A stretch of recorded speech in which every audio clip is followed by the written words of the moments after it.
तो आप में से कितने ऐसे लोग हैं जिनको ये लगता है कि यूपीएससी इतना भी मुश्किल नहीं? आप में से ऐसे कितने लोग हैं जो ये मान के चल रहे हैं कि उनका फर्स्ट अटेम्प्ट में क्लियर होने वाला है और वो फर्स्ट रैंक लेने वाले हैं ना? तो बेसिकली दोस्तों क्या होता है कि कई बार हमारा ओवर कॉन्फिडेंस ना हमारी हार का कारण बन जाता है, हमारी लॉस का, हमारे फेलियर का कारण बन जाता है।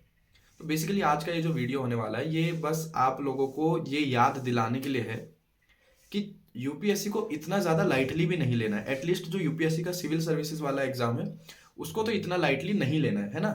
तो ऐसी कौन कौन सी चीज़ें हैं जिन फैक्टर्स को ध्यान में रखते हुए मैं आपसे बात कह रहा हूँ। सबसे पहले तो आप ये देखिए कि यूपीएससी में जो अपीयर होने वाले जो एस्पिरेंट्स हैं उनका नंबर कितना है। सबको पता होता है ना? लेकिन हम ना इतनी बार इस नंबर को सुन लेते हैं कि हमें आदत हो जाती है। जब पहली बार हमने सुना होता है ना, यार 14 लाख बच्चे फॉर्म भर रहे हैं, यार 8-9 लाख बच्चे फॉर्म भर रहे हैं, 8-9 लाख बच्चे पेपर देने जा रहे हैं, बड़ा डर सा लगता है। फिर धीरे धीरे क्या होता है, 4-5 महीने 6 महीने में हमें ये चीज बात सुन सुन के हम इस चीज को इतना इम्बाइब कर चुके हैं, हमें फर्क ही नहीं पड़ता। आठ आठ बैठ रहे हैं, 16 बैठ रहे, क्या फर्क पड़ता है? तो लेकिन उस चीज को थोड़ा सा वापस उसी नजरिए से देखने की कोशिश करो जब तुमने पहली बार सुना था कि इतने लोग बैठते हैं ना। तो जितनी बार सोचते हो उसको उसी नजरिए से देखने की कोशिश करो। बेसिकली क्या हो रहा है कि 14 लाख, 15 लाख, 13-14 इतने बच्चे लगभग फॉर्म भर रहे हैं यूपीएससी का। एंड इसके बाद लगभग 7-8 लोग फॉर्म भरने जा रहे हैं, बाकी तो बस फॉर्म भर दिया था, ठीक है, तो टाइम पास करने के लिए। उन 7-8 लाख बच्चों में से जो लोग प्री क्लियर कर रहे हैं उनकी संख्या, उनका नंबर सिर्फ 9-10 हज़ार है, ठीक है। इस चीज को गांठ बांध के अपने दिमाग में डालो, सिर्फ 9-10 हज़ार। 7-8 लाख में से सिर्फ 9-10 हज़ार बच्चे प्री क्लियर कर रहे हैं, ठीक है। और उसके बाद मेंस कितने क्लियर कर रहे हैं? सिर्फ 3 हज़ार। 8 लाख में से जो पेपर देने गए थे सिर्फ 3 हज़ार बच्चों ने मेंस क्लियर किया है, ठीक है। वो 3 हज़ार भी सुनने की आदत पड़ गई होगी, है ना?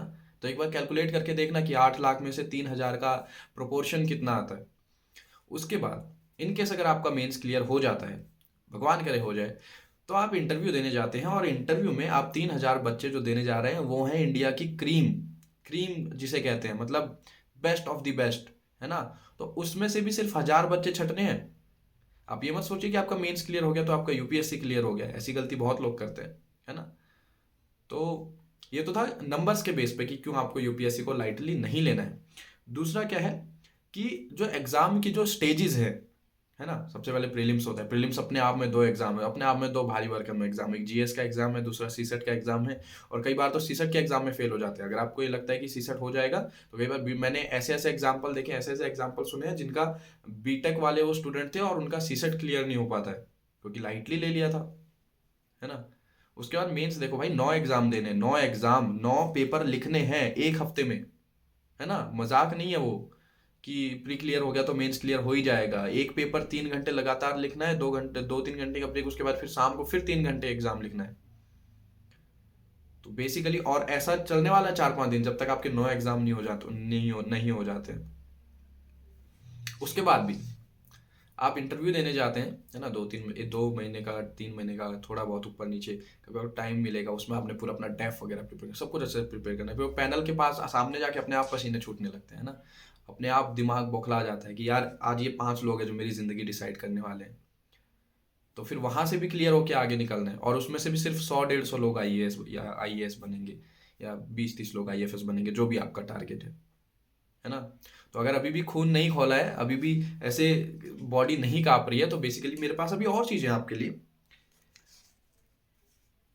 जितने लोग इस एग्जाम को क्लियर कर रहे हैं उसमें बहुत सारे हैं जिन्होंने पहले एग्जाम क्लियर किया हुआ है।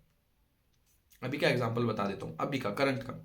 इस साल जो अभी इंटरव्यू चल रहे हैं उसमें मैंने देखा एक अंशिका वर्मा है, वो आईपीएस है पहले, है ना? काफ़ी फेमस, जो मेरी नज़रों में जो नाम है मैं उनको बता रहा हूँ। दिव्या तंवर, है ना? पिछले साल आईपीएस थी, काफ़ी फेम पाया और काफ़ी फेमस भी हुई थी। वो इस साल फिर इंटरव्यू देने गई है। तो इस तरह बहुत सारे हैं जो पिछले साल एग्जाम दिया था, इस साल फिर एग्जाम दिया है, और मैक्सिमम तो वही हैं जो इंटरव्यू देने जा रहे हैं, है ना? तो अगर आपको लग रहा है फर्स्ट अटेम्प्ट में हम लोग निकाल रहे हैं, तो थोड़ा सा मतलब अपने मन पे हाथ रख के थोड़ा एक बार अच्छे से खुद से पूछने की कोशिश करिए कि हाँ, जो मैं बोल रहा हूँ क्या मैं इस हिसाब से तैयारी भी कर रहा हूँ या नहीं कर रहा हूँ, है ना? उसके बाद अभी और चीज़ें हैं मेरे पास आप लोगों के लिए कि एग्ज़ाम की जो डिफ़िकल्टी है, वो धीरे धीरे बढ़ती जा रही है। आप आज 95 96 के एग्जाम देखो, क्वेश्चन पेपर देखोगे, उस टाइम के 2000 के क्वेश्चन पेपर पुष्यमित्र सुंग डायरेक्ट क्वेश्चन पूछ रहा है। आज क्वेश्चन पेपर देखो इतना घुमा दिया है। पिछले साल एक चीज नई चीज और ले आया, ओनली 2 पेयर 3 पेयर। अभी ये नहीं पता कि जो हमने अटेम्प्ट देना है या इस साल जो पेपर है उसमें क्या नया सरप्राइज यूपीएससी हम लोगों को देने वाला है। डिफिकल्टी बढ़ती जा रही है ना। क्वेश्चन पेपर में क्या पूछ देता है, कई बार तो ऐसा लगता है आया कहाँ से पूछ लिया, क्या देख लिया हमने, है ना। अ, तो ये चीज़ भी अपने आप में मैटर करती है। और फिर लास्ट चीज़ है कि जो एग्ज़ाम का जो अपना खुद का ड्यूरेशन है, लगभग पूरा 1 साल तो एग्ज़ाम ही चलता है। और 1 साल पूरा एग्ज़ाम चल के इंटरव्यू में अगर फेल हो गए तो फिर से 2 महीने में फिर इंटरव्यू, सॉरी 2-3 महीने बाद फिर प्रीलिम्स लेना है, फिर मेंस, फिर इंटरव्यू, फिर प्रीलिम्स, फिर मेंस। इतना बड़ा साइकिल है, इतना विशियस साइकिल है ना। और हम लोग उसको लाइटली ले रहे हैं। तो बेसिकली देखिए, डर होना चाहिए कोई भी एग्ज़ाम जब हम लोग देने जा रहे हैं, तो उसमें थोड़ा बहुत हमारे मन में ये चीज़ हमेशा रहनी चाहिए कि चीज़ें इतनी ईजी नहीं है।